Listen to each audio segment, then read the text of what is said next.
자, 3단원이요. 즐거운 언어 생활이야, 얘들아. 여기 앞에 볼게. 우리는 말과 글을 통해 서로 생각을 주고받는다. 따라서 다른 사람들과 원활하게 소통하기 위해서는 말과 글을 상황에 맞게 적절하게 사용하고 단어를 규칙에 맞게 정확하게 발음하고 표기해야 한다. 이제 소단원 2개로 나뉘어져 있죠. 3단원 자체가. 이번 주에 소단원 하나, 다음 주에 소단원 2개, 그 다음 주에 4단원 절반, 마지막 주에 4단원 후반부 해서 끝낼 거야. 알겠죠? 그래서 소단원 1에서는 다양한 담화를 살펴보며 괄호찍기예요. 담화의 개념과 특성. 담화의 개념과 특성. 개념 묻는 거, 특성 묻는 거 무조건 나오겠지. 이를 고려하여 효과적으로 의사소통해보자. 소단원 2에서 단어의 발음 원리와 표기 원리를 탐구하고 이를 바탕으로 단어를 올바르게 발음하고 표기에다가 표시. 단어를 올바르게 발음하고 표기. 혹시 볼펜이나 형광펜 있으면 꺼내 놓으세요. 표시할 게 꽤 많아요. 저 여기다가 이렇게 표시해 왔거든요. 여러분도 해야 돼. 시험에 나와. 가지고 와요. 자, 그래서 본론으로 갑시다. 100쪽이요. 시험에 반드시 나오는 부분 표기한 거야. 지금 첫 번째 장에 담화의 개념과 특성, 그 다음 단어를 올바르게 발음하고 표기, 이 부분 2군데에다가 표시하세요. 그 다음 100쪽의 첫 번째 보자. 1번, 동그라미 1번이에요. 담화의 개념과 구성 요소야. 구성 요소 너무 중요해. 자, 뜻. 생각을 표현하는 구체적인 문장에 괄호치고 이걸 뭐라고 하냐면 생각을 표현하는 구체적인 문장 발화라고 해요. 발화.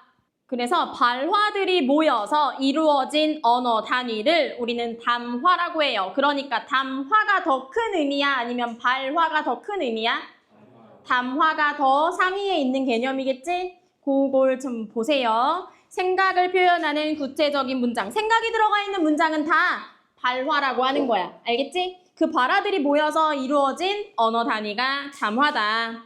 구성 요소 3가지예요. 너무 중요해. 그러니까 다음 담화의 구성 요건이 잘 갖추어진 문장은 그럼 이 3가지가 들어가 있는지를 확인해야겠지. 그치? 그 3가지를 우리가 구분하는 걸 배울 거야. 첫 번째, 말하는 이와 듣는 이가 당연히 필요하겠죠. 이걸 합쳐서 3글자로 뭐라고 할까? 참여자예요. 참여자. 여기 옆에도 써 있는데요. 말하는 이, 듣는 이 합쳐서 대화를 참여하는 상대들이 있어야 돼. 말하는 사람이 항상 말하기만 하진 않잖아. 주고받잖아. 이 참여자라고 해요. 담화가 이루어지기 위해 반드시 필요한 요소로 의사소통에 참여자를 말한다. 그러니까 제일 첫 번째로 사람이 등장해야 되겠죠. 그 다음 맥락이 필요한데요. 동그라미 1번에 맥락 넣을 건데 맥락은 총 크게 2가지로 나눌 수 있어요. 이 맥락을 구분하는 문제가 뒤에도 있어요. 맥락을 구분할 수 있어야 됩니다. 근데 생각보다 편하게 할 수 있어요. 상황 맥락이라는 거는 지금 참여자들이 참여하고 있는 그 대화 자체의 상황을 말하는 거야. 이해했어? 만약에 지금 몇 시니? 라고 물어볼 때 다양한 상황이 나올 수 있어. 어떤 상황이 나올 수 있을까? 지금 몇 시야? 약속 시간 늦었어. 그럼 지금 몇 시야? 그러면 상대방이 불만을 표현하는 건가? 그런 말투잖아. 근데 만약에 늦잠 자요. 제인이가 막 늦잠 자. 그래서 엄마가 지금 몇 시야? 이러면 너 늦었어의 의미지. 너 지금 늦었어. 지금 몇 시인데 아직도 자고 있어? 이거잖아. 그 다음 또 지나가다가 내가 약속 시간 늦은 것 같은데 지나간 사람한테 지금 몇 시예요? 라고 물어보면 진짜 뭘 물어보는 거야?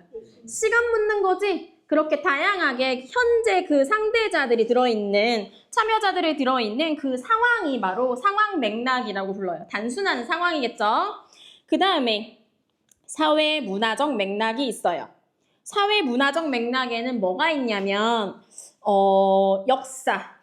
우리나라의 역사로만 이해할 수 있는 거. 어떤 맥락이 있냐면 문화적인 거, 사회적인 거 다 포함될 수 있을 것 같은데 우리 막 잔치상 막 상다리 부러지게 막 차려놓고 차린 게 없네요 라고 이러지 막. 그거 진짜 차린 게 없어서 그래? 그냥 겸손한 표현인가요? 그거는 우리나라에만 있는 표현일 거야 아마. 미국 애들은 차린 게 없다고 안 할 거야. 그치? 되게 많이 차렸어. 난 널 위해서 막 시장에 다녀왔어. 막 이렇게. 걔네는 약간 어필하는 문화거든? 그래서 우리나라랑 좀 다를 수 있어. 아니면은 선물 되게 좋은 거 샀는데도 별거 아니에요. 막 이런 표현하죠. 우리나라에 가지고 있는 문화적인 표현일 수 있겠죠. 그 문화적 맥락이라는 얘기, 그 다음 공동체의 가치, 세대, 지역 등 사회 문화적 요인과 관련된 맥락. 그러니까 얘들아, 이 맥락 두 가지 중에서 직접적인 맥락은 뭐겠어?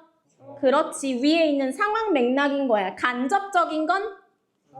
그렇죠. 사회 문화적인 맥락이에요. 간접적인 영향을 줍니다. 그래서 써놓으세요. 앞에 있는 상황 맥락 옆에다가 직접 영향을 주는 맥락, 의미에 직접 영향을 주는 맥락이라고 쓰세요. 상황이 뭐이냐에 따라서 이 말의 의미가 달라질 수 있어. 지금 몇 시야 했던 거 기억하면 돼. 의미에 직접 영향을 주는 맥락이 위에 있는 상황 맥락이고요. 그 다음에 간접적으로 밑에 저면에 깔려있는 거, 그걸 간접적 영향이라고 하고 사회문화적 맥락에 속해요.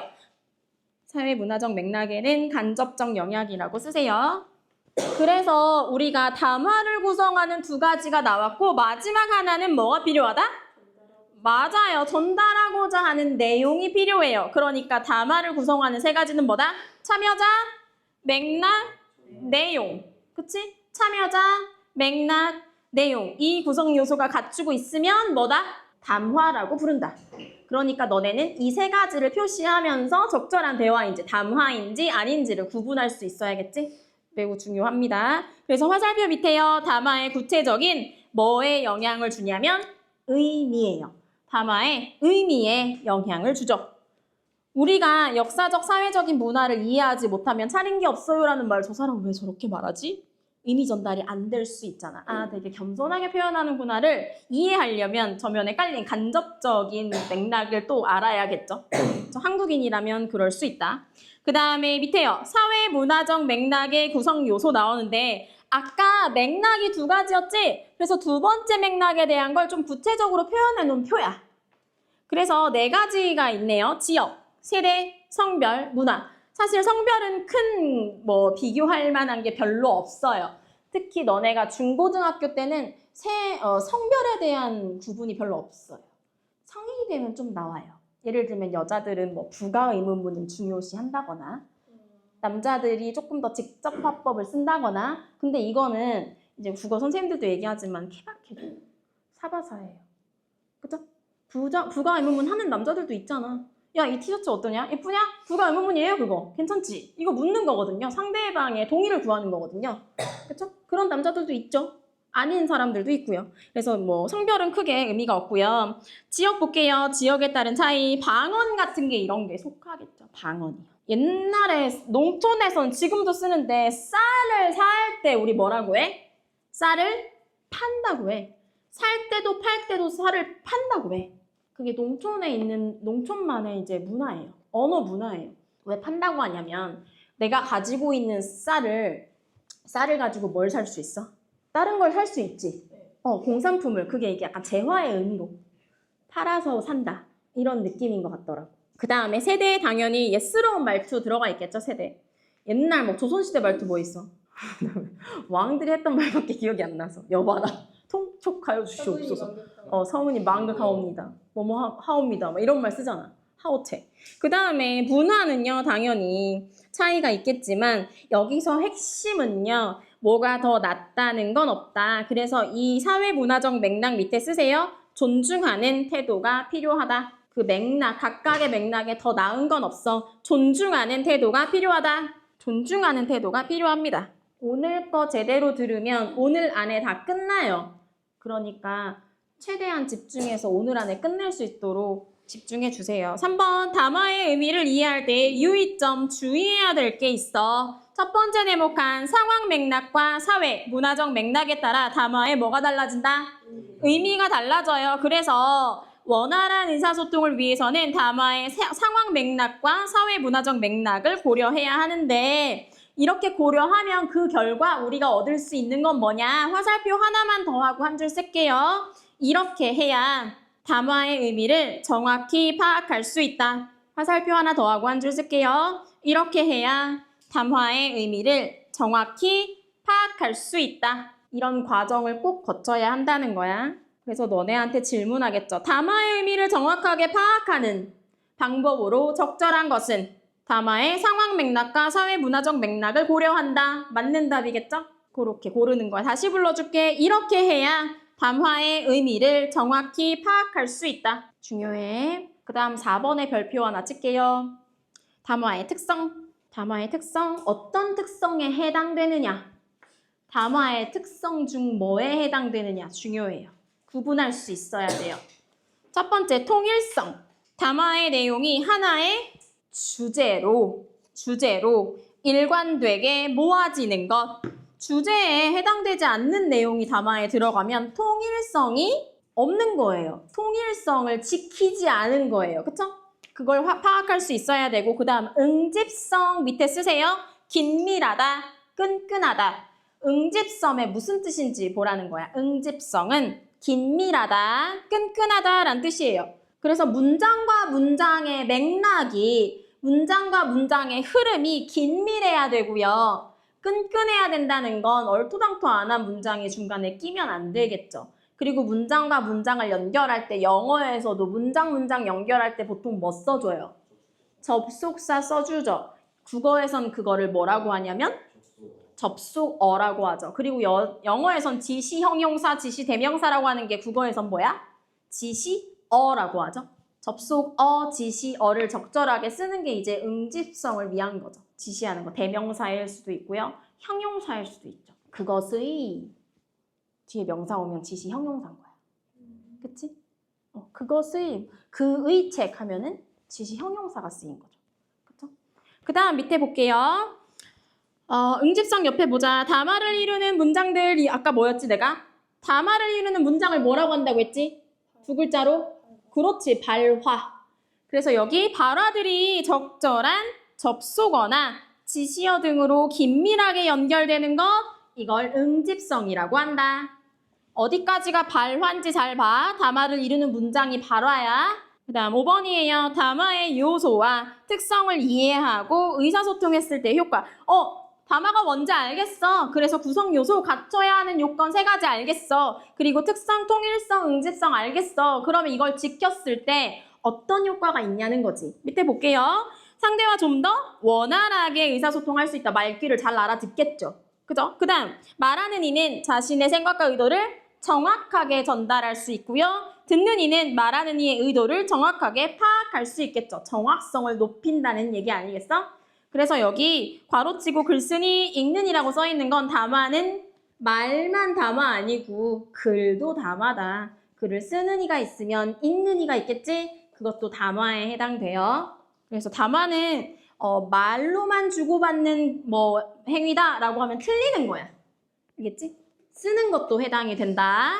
그 다음 오른쪽으로 갈게요. 담화의 개념과 특성. 얘들아, 소단원 포인트 한 번만 읽고 지나갈 테니까 눈으로 확인하세요. 담화의 개념, 생각을 표현하는 구체적인 문장들이 뭐가? 발화들이 모여서 이루어진 언어 단위다.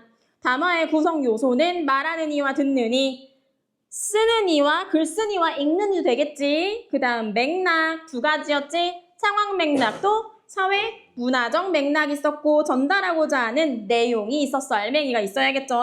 그 다음 담화의 통일성과 응집성. 응집성은 뭐였어?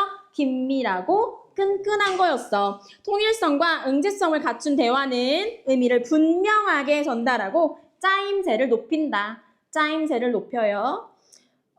밑에 볼게요. 담화의 개념과 구성 요소 이해하기. 1번. 다음 담화를 구성하는 요소. 첫 번째. 참여자 또? 맥락 또? 내용. 자, 참여자는 누구누구? 말하는 이, 듣는 이, 그리고 맥락은? 상황, 사회 문화적. 그냥 상황 맥락에는 뭐가 속하는 거야? 지금, 장소, 시간 이런 게 들어가겠지. 이제 파악해 볼 거야. 자, 그림 보세요. 시계 봐봐. 몇 시야? 2시 30분이라고 하지 마. 3시 30분이래. 약간 방과 후 느낌이라고 생각하면 돼. 짐 싸고 있어 또. 여자애가 시험이 얼마 안 남았네. 성현아 같이 시험 공부하자. 그랬더니 남자애가 그래 유미야 도서관 어때? 라고 했어. 자 1번. 담화의 참여자와 담화를 이루는 시간 장소를 정리해보자. 참여자 누구랑 누구? 유미랑 성현 쓰고요. 담화가 이루어지는 시간. 시험이 얼마 남지 않은 시기 어떻게 알았어? 누구의 말을 통해서? 맞아, 유미가 힌트 줬어. 그 다음 방과 후 학교 시간 정도겠네요. 장소는 교실입니다. 밑에 담화의 내용을 고려해서 도서관 어때?에 담긴 의미가 뭘까? 같이 시험 공부를 할 장소로 도서관이 어떤지 뭐 하는 의미? 제안하는 거죠. 너 어때? 갈래? 같이 가자. 제안이죠. 다음 밑에요. 앞의 활동을 바탕으로 담화가 무엇인지 짝과 이야기해보자. 담화란 무엇이 모여서 이루어진 걸까? 그랬더니 여자애가 말하느니 듣느니 외에 담화를 구성하는 요소들은 어떤 게 있지? 자, 첫 번째 예시 답안이요. 땡땡 뭐예요? 담화는 생각을 표현하는 구체적인 문장들, 발화들이 모여서 이루어진 언어 단위이다. 담화의 구성 요소에는 말하느니, 듣느니, 시간, 장소, 전달하고자 하는 내용이 있다. 자, 넘어가지 말고요. 100쪽에 바로바로 개념 체크 먼저 볼 거야. 1번. 생각을 표현하는 구체적인 문장들이 모여서 이루어진 언어 단위를 담화라고 한다. 다음 중 사회 맥락적, 문화적 맥락에 속하지 않는 것? 장소, 요거는 그냥 상황 맥락이었다. 그치? 3번. 담화의 내용이 하나의 주제로 일관되게 모아지는 것을 통일성이라고 한다. 5. 적절한 접속어나 지시어, 그런데 이런 거 있잖아. 통해 담화의 응집성을 높일 수 있다.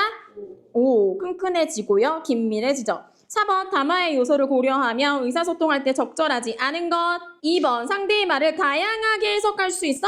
아니, 정확하게 이해할 수 있어. 그치? 정확하게 이해할 수 있어. 다음 오른쪽 갈게요. 소단원 체크요. 다음 중 담화에 대한 설명으로 알맞은 것은 생각을 표현하는 구체적인 문장들이 모여서 이루어진 언어 단위이다. 이렇게 말하면 틀릴 여지가 있어, 얘들아. 정확한 문장을 찾으려고 노력해야 돼. 1번의 정답 5번이야. 한 번 더 보세요. 다음 빈칸에 알맞은 말. 담화의 구성 요소에는 말하느니, 듣느니, 맥락, 전달하고자 하는 내용이 있다. 전달하고자 하는 내용이라고 쓰세요. 다음 3번. 유미와 성현이의 담화를 구성하는 상황 맥락으로 알맞은 것. 시간, 방과 후. 좋아요. 4번. 도서관 어때에 담긴 성현이의 의사소통. 목적은? 그렇죠. 제안입니다. 넘어갈게요. 2번. 말하는 이와 듣는 이를 중심으로. 이거 뭐야? 담화를 구성하는 요소 중에 첫 번째 거를 중심으로 하라는 얘기지? 이해했어? 자, 가보세요. 식사하시기에 불편한 점은 없으셨나요? 나 보니까 식사하시기에 불편한 점은 없으셨나요? 했지만 이 그림이 나오면 얘들아 학교 시험에 이 그림 나올 수 있어? 이 그림이 나오면 뭐를 이야기하고 있구나? 담화 참여자에 대한 얘기구나. 담화 참여자 얘기구나 라고 하면 돼. 자, 볼게요. 가에서 식당 주인이 이렇게 말하는 의도가 뭐야? 그렇지, 음식 괜찮니? 서비스 괜찮니? 묻는 거지. 그럼 나에서 치과의사, 말하는 이 치과의사죠? 치과의사가 듣는 이 환자한테 이렇게 물어본 거는 무슨 의도야? 아픈 거? 괜찮은지 안 아픈지 묻는 거지? 그래서 의도가 전혀 다르죠. 오케이? 괄호 채우세요. 나 치과의사, 밑에 환자예요. 자, 2-1이에요. 2에서 1을 고려할 때 말의 의미가 어떻게 달라지는지 이야기해보자. 예시답안 가는 식당에서 음식의 맛이나 접대, 태도에 뭐 했는지, 그렇지 만족했는지 묻는 의미이고, 나는 식사할 때 치아의 상태가 괜찮았는지 점검하는 의미입니다. 다음 대답이 가나 중에 어느 쪽에 더 어울리는지. 이가 좀 시렸어요는 어디서 해야 돼? 나. 음식이 좀 짰어요. 가. 괜히 물어봤죠. 불편한 점 없으세요? 음식 너무 짜네요. 이런 대답이요. 자, 상황 맥락을 중심으로 담화를 살펴봅시다. 뭐? 시간, 장소 보라는 얘기야. 상황 맥락 보라는 얘기. 맞지? 네. 자, 가에서 민지야, 우리 지각인가? 했더니 똘똘한 민지가 5분 남았는걸? 그러면 늦었어? 안 늦었어? 안 늦었어. 아직 여유 있어? 라는 뜻이죠. 일단 밑에 보세요. 나에서 민지야, 우리 탁구 치러 나갈래? 그랬더니 민지가 거절합니다. 5분 남았는걸? 이 말은 뭐야? 5분밖에 없어. 그럼 나갈 수 있어? 없어? 없어. 나가면 안 돼. 안 나가는 게 좋을 것 같아. 얘기죠. 그래서 전혀 다른 상황이 시간, 장소에 따라 맥락이 전혀 달라진다. 그 다음에 오른쪽으로 갑니다. 중간쯤 보세요. 1에서 정리한 상황 맥락을 고려하여 5분 남았는 걸의 의미를 해석해보자. 괄호 채울 거야. 가. 시간적인 뭐가 있어서? 여유가 있어서 지각하지 않는다. 지각이 아니니 괜찮다. 그 다음 나. 시간이 부족해서 탁구를 치러 나가기 어렵다. 똑같은 5분인데 어떤 건 여유, 어떤 건 부족이죠. 3번. 일상생활에서 같은 말이 상황 맥락에 따라 시간, 장소라고 위에 쓰면 돼. 계속 연습하는 거야. 상황 맥락, 네모칸 시간, 장소. 시간, 장소에 따라 다른 의미로 쓰이는 예를 찾아보자. 뭐 있을까? 내가 막 소풍 가려고 소풍 가는 날 친구를 딱 만났어. 학교 앞에서. 어떻게 왔어? 그럼 뭐 타고 왔냐는 얘기 아니야? 버스 타고, 아빠 차 타고, 엄마 차 타고 얘기할 수 있죠. 근데 막 한밤중에 친구네 집에 초인종을 눌러. 그럼 친구네 엄마가 나와가지고 어떻게 왔니? 그거는 뭐 타고 왔냐는 거야? 왜 왔니? 목적이 뭐니? 왜 이러니? 이거지. 전혀 다르죠. 자, 예시다만 볼게요. 상황 맥락에 따른 따라 다른 의미로 쓰이는 말. 지금 몇 시니? 예시였고요. 시계가 안 보이네? 지금 몇 시니? 진짜 시간 알려달라는 거. 근데 엄마가 게임하다 늦게 왔어. 지금 몇 시야? 이러면 뭐라고 하는 거야? 아들을 혼내는, 꾸짖는, 꾸짖다 할 때 받침 뭘까요? 아, 정말 다행입니다. 자, 그 다음 4번. 자, 문화적 맥락이래. 얘들아, 사회문화적 맥락 안 보고 뭐뭐 있었지? 4가지 정도 있지 않았니? 성별, 세대, 지역, 역사, 공동체, 가치 뭐 이런 거 아니야? 그럼 4가지 뭐 있어서 지역, 세대, 성별, 문화였네. 그래서 봅니다. 아까 쌀 얘기 나와요. 고모부터 볼게. 주연이 고모 집에 오랜만이지?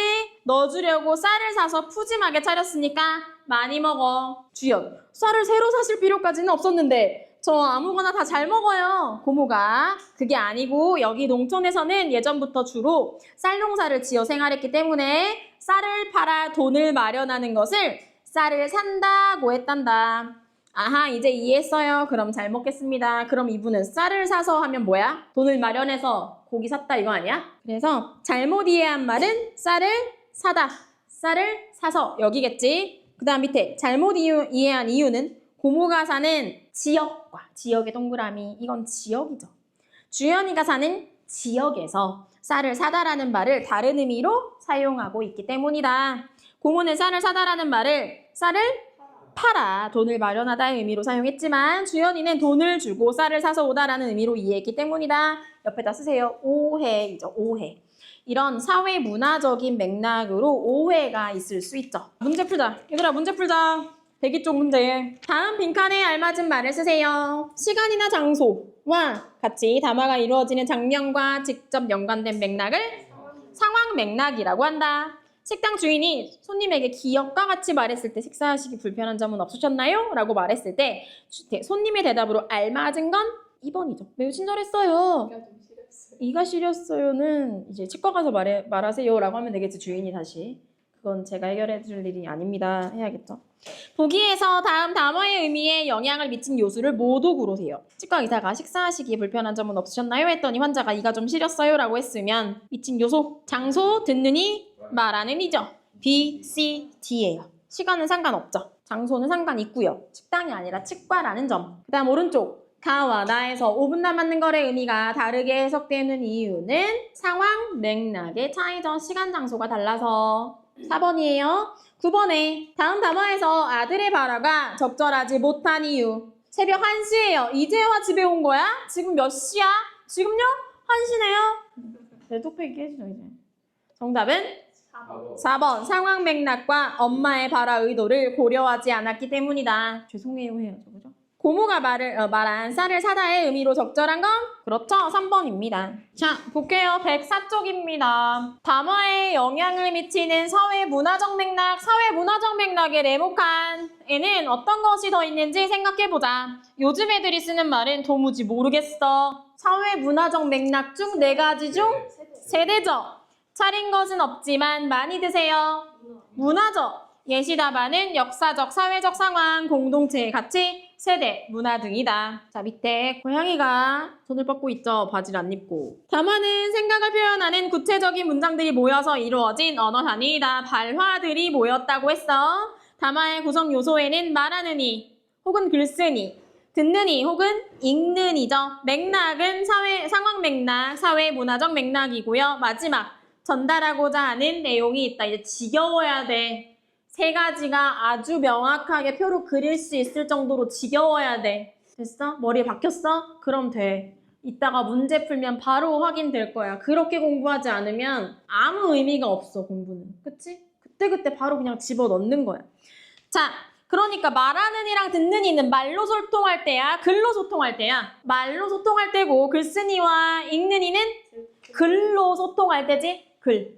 둘 다 가능하다. 담화이다. 하면 돼. 그 다음 담화의 특성 하면 특성에 동그라미 치고 이거 두 가지 뭐 있었지? 통일성, 응집성. 두 가지 기억나나요? 네. 그래서 응집성을 높이려면 뭐 쓴다고 했지? 그렇지. 접속어나 지시어를 사용하죠. 자, 밑으로 갑니다. 다음 방송 대본에 들어간 담화의 특성을 이해해보자. 해설자가 말합니다. 매콤달콤한 양념장에 온몸을 푹 담근 국민 분식 떡볶이. 이곳 시장에서 떡볶이 가게로는 가장 먼저 생겼다는 달인의 가게. 처음이라는 특별함도 있지만 먹어도 질리지 않는 그 맛에 손님이 끊이지를 않습니다. 숭덩숭덩 자른 두꺼운 쌀떡과 달콤하고 담백한 양념 맛에 한 번 먹으면 자꾸 생각난답니다. 매콤해 보이는 생김새와 달리 전혀 맵지 않아서 남녀노소 모두가 즐긴다는 달인표 떡볶이. 과연 그 맛은 어떨까요? 그 맛은 어떨까요? 물결 표시. 그 맛은 어떨까요? 그 다음에 가에 나와야 되는 게 뭐야 그럼? 그렇죠. 맛에 대한 얘기가 나와야 돼. 이게 무슨 특성이야? 그렇죠. 통일성을 갖추고 있는 거야. 이해되죠? 맛에 대한 얘기가 나와야 돼요. 그 다음에 해설자가 말합니다. 달인표 떡볶이가 특별할 수밖에 없는 진짜 이유는 무엇일까요? 그랬더니 달인이 손님들이 오시면 맛있다고 조미료는 어느 것을 넣느냐고 밑줄 합니다. 그래서 조미료는 하나도 안 들어갑니다. 어느 것을 넣냐고 했는데 안 들어간대. 그러면 뭘로 접속어를 넣어야겠어? 하지만 그런데 이런 거 집어넣으면 되겠죠? 역접에 접속어 넣습니다. 여기서 그래서라고 들어간 건 원인, 결과가 앞뒤로 나와줬어야 돼. 그치? 그래서 여기는 그래서가 아니라 그런데 아니면 그러나 이런 식으로 이렇게 접속어를 고침으로써 담화의 어떤 특성을 높였어? 응집성을 높였지. 그치? 그 다음 오른쪽으로 갑니다. 해설자. 화학조미료 없이 손님들의 입맛을 사로잡은 달인만의 특별 비법. 세월 속 오랜 내공이 점점 더 궁금해집니다. 달인. 밀가루하고 달리 쌀로 만든 떡볶이는 양념이 배도록 하는 것 자체가 힘들어요. 해설자, 쫄깃한 쌀떡볶이의 단점은 자칫 잘못하면 닝닝할 수 있다는 것. 달인은 그 단점을 잘 극복했대요. 일반적인 쌀떡볶이 동시에 물에 넣어서 그 차이를 확인해 봤는데 일반 쌀떡볶이는 어땠냐면 금세 하얀 민낯을 드러내는 일반 쌀떡볶이와는 달리 몇 번을 헹궈도 두꺼운 양념옷을 자랑하는 달인표 떡볶이. 얘들아 금세부터 자랑까지 괄호 쳐볼래? 금세 쭉 가서 자랑까지 괄호 치고 그게 마지막 달인의 멘트에서 그것에 연결해주는 화살표 해볼까? 일반 떡볶이하고의 차이점이 그것이에요. 그게 뭐야? 금세 이런 거와 달리 이것을 자랑하는 그것이 차이다. 그래서 지시 표현 쓴 거 보여? 이게 바로 응집성을 높인 두 번째죠. 이거 지금 봤으면 시험 문제 하나 맞는 거야. 이건 무조건 나와. 왜냐면 지금 너네가 배우고 있는 지금 담화 있잖아. 이거 수능으로 가면요. 그 언어와 매체 그리고 화법과 작문이라는 선택 과목이 있어요. 국어도. 수능 볼 때 고등학교 다 하면. 근데 지금 이 부분이 화법과 작문이에요. 그래서 너네가 하다가 나는 문법보다 이런 맥락이 좀 더 나랑 잘 맞는 것 같아. 감각적으로 잘 풀 수 있어 하면 나중에 그 과목을 선택하면 되는 거야. 근데 나는 뭐 문법 되게 잘하는 것 같아. 나는 뒤에 뭐 전미어원, 접사어원 이렇게 너무 잘하는 것 같아.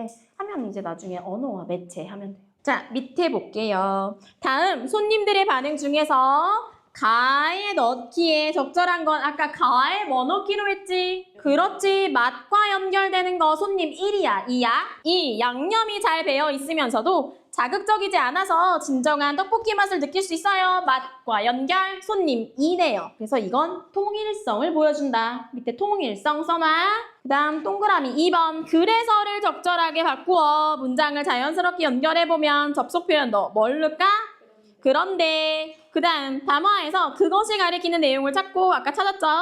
그것, 지시 표현이 어떤 역할을 합니까? 응집성을 높여요. 마지막 줄 담화를 이루는 문장들을 긴밀하게 연결하여 담화의 짜임새를 높일 수 있다. 그래서 동그라미 2번, 3번은 응집성에 대한 얘기, 동그라미 1번은 통일성에 대한 얘기. 자, 104쪽에 소단원 체크 문제 풀게요. 11번 다음에서 담화에 영향을 미치는 사회 문화적 맥락을 모두 고르세요. 12번 가에 들어갈 손님의 말로 적절한 것. 그렇죠. 자극적이지 않아 진정한 떡볶이의 맛을 느낄 수 있어. 맛에 대한 얘기해야 돼. 13번 담화의 흐름상 그래서 대신에 여기서는 하지만이 맞겠다. 그치?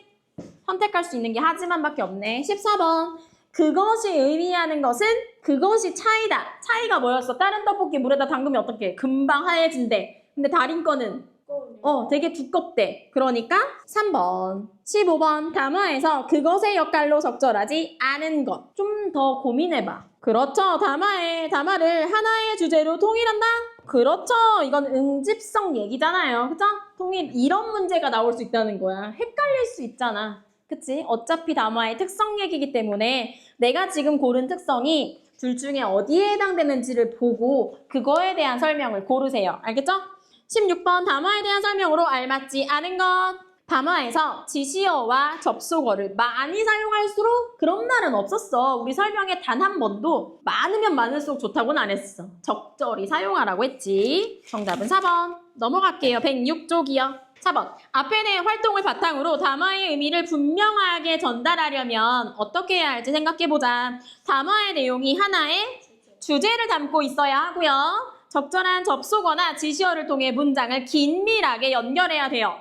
담화의 주제와 다른 내용을 넣어서는 안 되고 이만큼의 괄호. 담화의 주제와 다른 내용을 넘어서는 안 되고 통일성에 대한 얘기. 맞죠? 그 다음 접속어나 지시어를 사용하여 문장들 간의 관계를 분명까지 접속어부터 분명, 응집성에 대한 얘기예요. 이렇게 풀어서 설명했을 때도 확인돼야 돼. 통일성은 담화의 주제와 다른 내용을 넣어서는 안 되고 이만큼이요. 주제와 벗어나는 거는 통일성에 어긋나는 거야. 그 얘기야. 그래서 밑에 볼게요. 담화는 내용이 하나의 주제로 일관되게 모아지는 통일성과 문장들이 적절한 접속어와 지시어 등으로 긴밀하게 연결되는 응집성을 갖춰야 한다. 그래서 마지막 줄 밑줄 칠게. 담화의 의미를 분명하게 전달하고 그 짜임새를 높일 수 있다. 우리가 얻을 수 있는 효과잖아. 그치? 그치? 이 효과를 한 줄로 정리하면 요건 거야. 담화의 의미를 분명하게 전달하고 그 짜임새를 높일 수 있다. 그 다음 밑에 담화의 구성 요소를 고려하여 다음 대화의 의미를 해석해보자. 가. 그냥 나랑 같이 쓸까? 나. 그래, 같이 써도 괜찮을 거야. 가. 같이 쓰려면 조금 작을 수도 있겠다. 나. 불편하긴 하겠네. 얘들아, 담화의 구성 요소 3가지 이거 다 찾아봐. 참여자 나오나요? 네, 참여자 있어요. 맥락은요? 상황 맥락 있나요? 있어요? 없어요. 사회 문화적 맥락 있나요?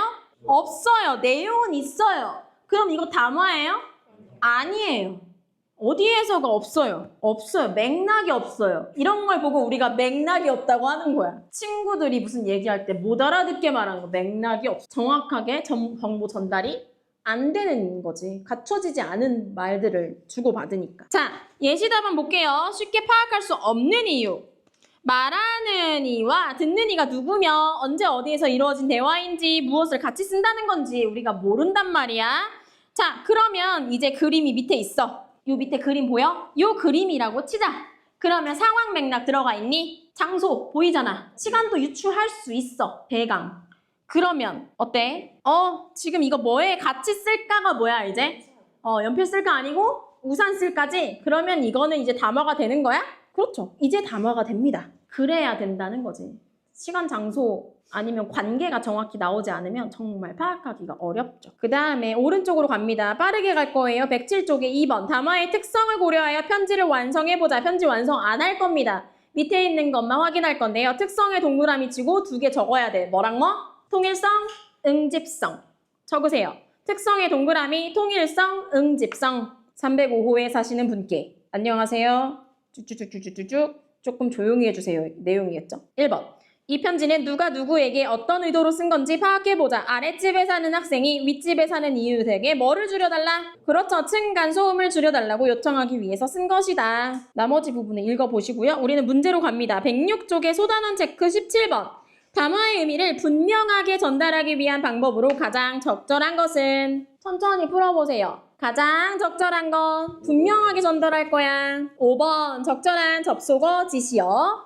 18번 담화의 내용이 하나의 주제로 일관되게 모아져야 한다.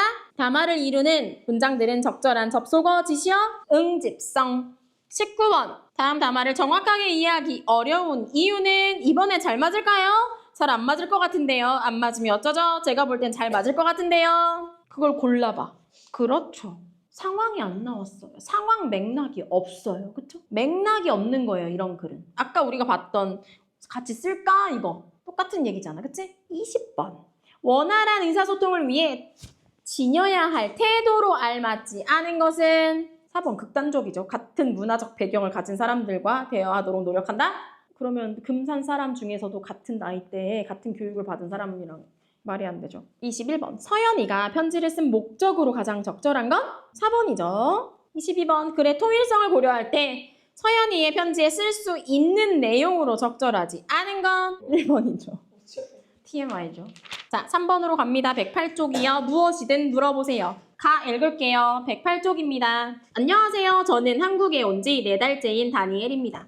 오늘 친구인 민석이 재현이와 같이 길을 가다가 우연히 한 아주머니를 만났는데 재현이가 그분을 보고 반가워하며 다니엘, 우리 엄마야! 라고 말하더라고요. 그래서 제가 깜짝 놀라서 너 형제였어? 라고 물었더니 친구들이 웃기만 하더군요. 친구들이 왜 웃은 걸까요? 우리라는 표현 때문에 두 친구가 형제라고 착각하셨군요. 우리는 자기와 듣는 이를 포함한 여러 사람을 가리킬 때 쓰는 복수 대명사입니다. 사전적 의미죠, 우리의. 하지만 한국에서는 여기부터가 실제 의미겠죠. 나의라고 써야 하는 상황에서도 우리라는 말을 써서 그 대상이 말하는 이와 친밀한 관계임을 나타낼 때가 많아요. 한국의 사회 문화적 맥락에 속하지 않니? 맞아. 그 다음 밑에 나에서 안녕하세요. 저는 대전에 사는 초등학생입니다. 금산이라고 할걸. 얼마 전 아빠가 설렁탕을 드시면서 국물이 시원하다라고 말씀하시는 거예요. 그런데 국물이 진짜 뜨거워서 아빠는 땀까지 펄펄 흘리고 계셨거든요. 아빠는 왜 거꾸로 말씀하신 걸까요? 왜 그랬어? 얼큰하다 이런 느낌이지. 시원하다. 가에서 우리라는 말을 어떤 의미로 이해하고 있는지 정리해보자. 지금 밑에 있는 그림이야. 다니엘.